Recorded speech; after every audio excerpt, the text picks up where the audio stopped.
Komisi E DPRD Sulsel mengunjungi dan menemui perwakilan dokter di Rumah Sakit Umum Labuang Baji untuk mengonfirmasi terkait meninggalnya salah seorang bayi yang diduga malpraktik.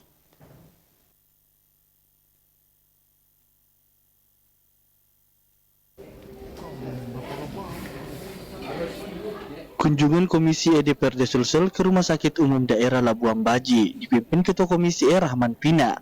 Kunjungan itu untuk memastikan adanya dugaan malpraktik yang berujung meninggalnya seorang bayi. Ketua Komisi E Rahman Pina mengatakan, berdasarkan penjelasan pihak rumah sakit, penyebab meninggalnya bayi AF bukan karena malpraktik seperti yang disangkakan pihak keluarga bayi. Politikus dari Partai Golkar itu juga mengatakan, Rumah Sakit Umum Daerah Labuang Baji telah menerapkan standar operasional prosedur, sehingga penanganan pasien dianggap sudah benar.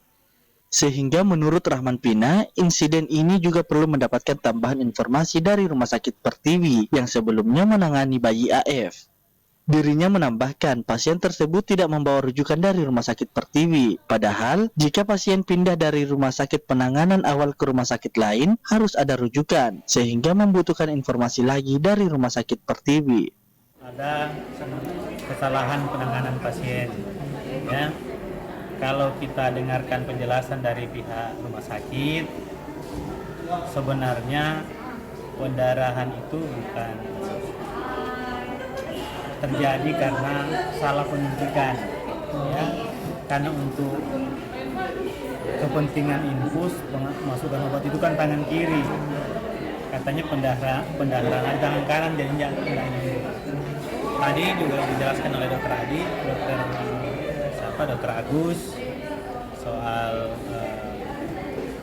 bagaimana sistem penanganan yang dilakukan di rumah sakit sudah sesuai dengan SOP, kemudian penanganannya sudah benar. Memang pada saat masuk ke rumah sakit, bayi ini sudah kondisinya sangat lemah, sehingga tidak mungkin untuk bisa segera dioperasi, harus dikembalikan kondisi fisiknya dulu bagus, baru bisa dioperasi. Jadi saya kira itu yang kita belum dapatkan informasinya ini adalah dari Rumah Sakit Pertiwi, tapi ternyata pasien di sini itu tidak membawa rujukan. Ardi Jaho, Slebes TV.